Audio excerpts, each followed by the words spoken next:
presidente da Rússia, Vladimir Putin, anunciou agora há pouco que vai reconhecer a independência de repúblicas separatistas na Ucrânia. Putin continua fazendo esse pronunciamento. A gente vai abrir o jornal já conversando com Carlos Gustavo Podi, o professor de Relações Internacionais da FAAP. Professor, boa tarde, obrigada por ter aceitado o nosso convite. Professor, com essa decisão, os conflitos na região, então, devem se intensificar? Qual é a tendência?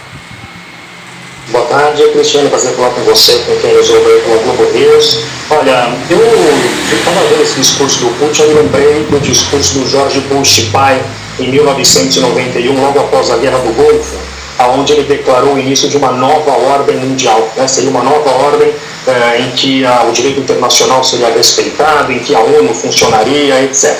Que também representava o momento, o papel que os Estados Unidos tinham naquele momento, né? De uma hegemonia sem precedentes nas relações internacionais. Eu vejo esse discurso do Putin hoje como equivalente àquele discurso do George Bush. Me parece que o Putin está dizendo que esta nova ordem que o Bush fez referência em 1991 não existe mais. Acabou. Está ele, Putin, declarando o início de uma nova ordem mundial com outras regras, né? E o que a gente está vendo, Cristiane, de fato, muitas pessoas têm feito esse paralelo, é um manual muito similar ao que ele usou em 2008 na Geórgia, né?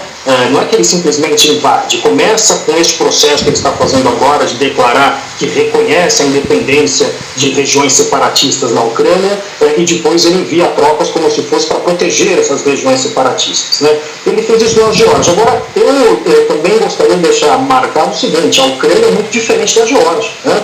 A Ucrânia tem um investimento em poderio militar da Ucrânia 30 vezes da Geórgia. A Ucrânia é um dos maiores ou maior exército da Europa atualmente, tem investido muito em poderio militar desde 2014.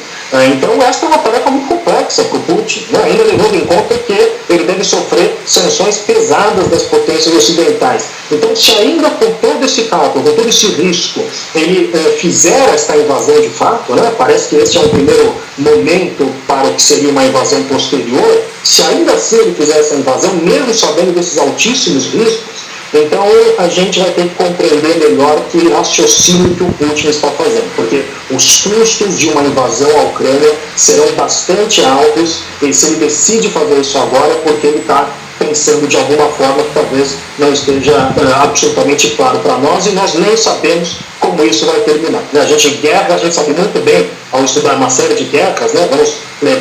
A mais famosa, a Primeira Guerra Mundial, a gente sabe como começa e não sabe como termina, né? Lembrando que na Primeira Guerra Mundial achava-se que era um problema regional, né? Matou-se lá o arquiduque Francisco Ferdinando na Áustria, era uma resolução ali regional que acabou se transformando num problema global. Não estou dizendo que vai ser a mesma coisa agora, mas para a gente ficar atento, porque essas coisas dificilmente a gente sabe quais são as consequências e como elas terminam. Mas de fato, a partir de hoje começa uma nova fase nessa crise.